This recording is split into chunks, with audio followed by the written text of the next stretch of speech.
Ma'am, good morning ma'am. So si BJ Motovlog version 3 ma'am. So nakita ko nga trending kasubong sa social media ma'am.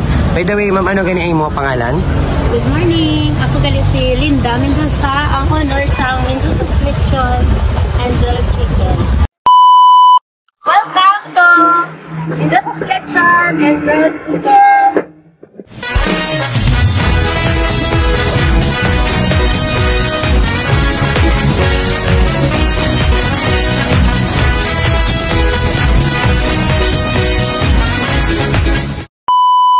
Ma'am, good morning ma'am. So si BJ Motovlog version 3 ma'am. So nakita ko nga trending kasubong sa social media ma'am. By the way ma'am, ano gani mo pangalan? Good morning. Ako gali si Linda Mendoza, ang owner sa Mendoza's Lechon and Grilled Chicken.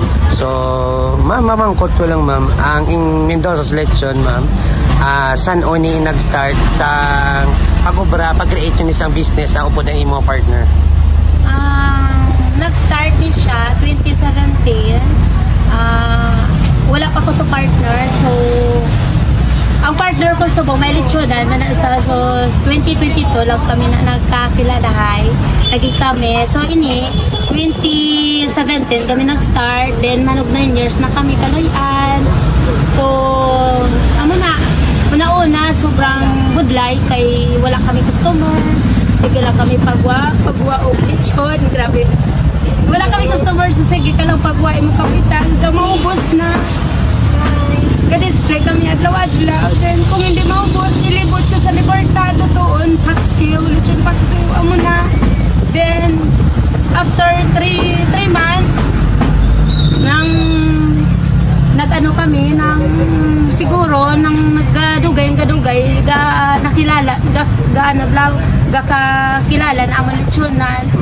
Nang gaka-orderan na kami sa isa kasimana, ka-4, ka-5. So, okay na siya. Hasta nga nakilala, nagit kami. Amo na. Then, kaka-down man kami, kaka-ginaguba man kami, pero tindog yapon kay amugit na yan sa baboy. Kay may aramang balang customer sa chap-chapan ko may ara abi baboy nga niwang. So once lutoon makupos na sa dapat magpilit na baboy gihit ng tambo para nang sulit kag maunod. Kay ang problema na sa baboy niwang, hindi ta mapaktan, may ara man baboy nga dako, tapos pag nang wala unod mayo sa baboy na siya, hindi parehas. So ma'am, ano man bal mo man sa mga gusto mag-business ang mga lechon, no? So ano man bal mo sila, ma-motivate mo sila ma'am nga sa iningan na negosyo nga nimo?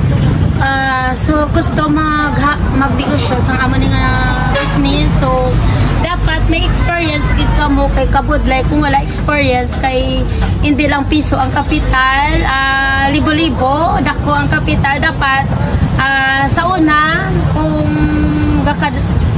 wala pa kang customer, so amat-amat lang, hindi mo kinahanglan mo kapital. Importante maruling gid kag manamitan ang customer para magbalik-balik. Okay. Sa mga gusto mag-order ni ma'am nimo, so may online makamo na page?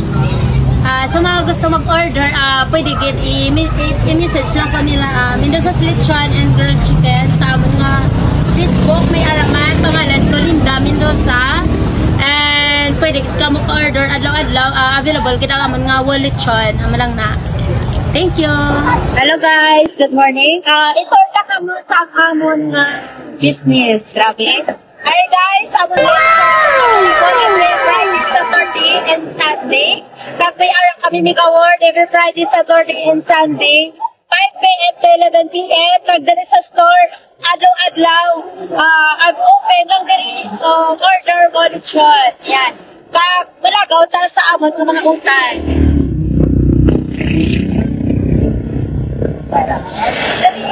Amo na di ang amon nga mga panakot, karalutol, buta. Pangutan. Diba? Not syempre. Yan. So, wala pa na puso. Ayan. Sa mga kipiyahan, na kanay. Puso sa saging. Yan. Siyempre na puso din mga karalutol. Every Tuesday, tag isa ka sa lakyan. Yan, sa mga gusto magkumpra, pwede man kamo diri ka wholesale, ayan. Siyempre, may ara tagali lechon, adlaw-adlaw mga order, ayan. Pwede ka mo diri ka order lechon. Ayan. At ato mga kilo-kilo, ayan. Ready for deliver na lang kuno panda, karon. Ayan, take 1 kilo lechon, 1/2 kilo available man. Sa mga makato diri, diretso lang kamo kay damo, ta diri available nga mga lechon kilo-kilo.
Ano pa ginahulat ninyo Karina sa Linda Mendoza Lechon and Chicken Grill located at Barangay Sumag?